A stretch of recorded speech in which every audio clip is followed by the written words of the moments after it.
এই রাজ্যে যিনি ২০ বছর মুখ্যমন্ত্রী ছিলেন, আমি ওনাকে ব্যক্তিগতভাবে শ্রদ্ধা করি।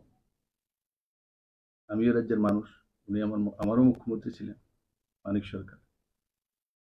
ওইদিন সোশ্যাল মিডিয়াতে দেখলাম উনি কমেন্টস করেছেন একজন ভদ্রমহিলার বিষয়ে। ওনার ভাষায় ভদ্রমহিলা, আমি মহিলাকে ভদ্র আর অভদ্র সেই বিষয়ে যেতেও চাই না। কে ভদ্র অভদ্র সেটা সমাজ নির্ণয় করে। উনি ওই ব্যক্তি মহিলার বিষয়ে বলছেন যে উনি একজন ভদ্র মহিলা। আর ওনার পার্টির যে চিফ ত্রিপুরা, যে জিতেন চৌধুরী, উনি তো ওনার যে অবস্থা দেখলাম, যে ক্লাসে নেমে গেছে, ওনারা হচ্ছে ওনার চোখ কান নাক, এই হচ্ছে কমিউনিস্ট পার্টির অবস্থা।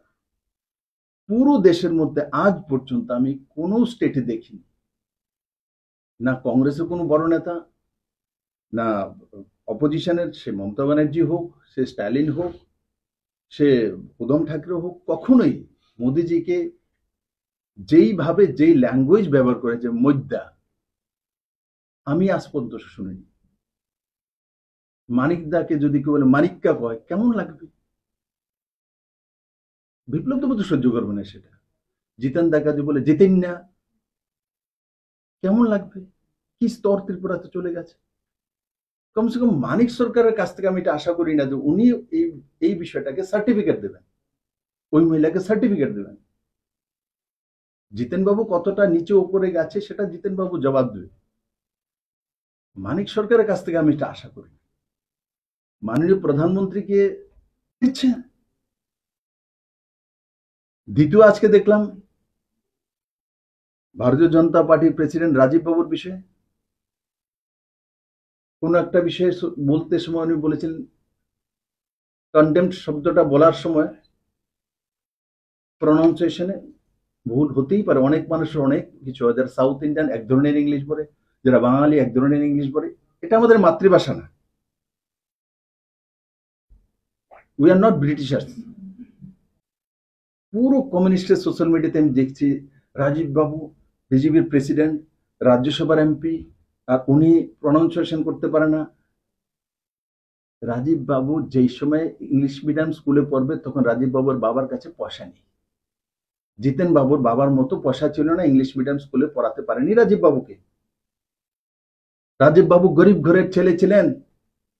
রাজীব বাবু শিশুবার স্কুলে পড়ার মতো পয়সা নেই, তার জন্য রাজীব বাবু হয়তোবা ইংলিশের প্রনাউন্সিয়েশন জানেন না। এটা কি দোষ রাজীব বাবু গরিব হওয়া? তাহলে যে ইংলিশ মিডিয়াম স্কুলে পড়বে, যে কনভেন্ট স্কুলে পড়তে হবে, সেই রাজ্যসভা এমপি হতে হবে? জিতেন চৌধুরীর মতো সবাই কনভেন্ট স্কুলে পড়তে হবে? কোথায় গেল সিপিএম? এই কমিউনিস্টের চেহারা। এরা বলছে আমরা সর্বহারার দল, গরিবের দল, সাধারণ মানুষের দল। সাধারণ মানুষের ছেলেকে আর কনভেন্ট স্কুলে পড়াতে পারে? আজকে তো আমরা সত্তাতে আসার কারণে সরকারি স্কুলের মধ্যে বড় মাত্রায় ইংলিশ মিডিয়ামের ব্যবস্থা করেছি, সিবিএসসি সিলেবাসে নিচ্ছি। এরা তো এটাও করতে পারেনি, এনসিআরটি সিলেবাসে নিচ্ছি।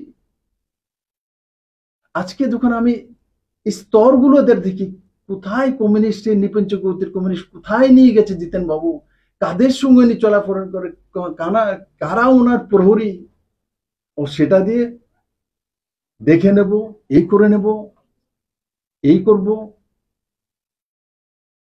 দুনিয়া থেকে কমিউনিস্ট মুছে গেছে।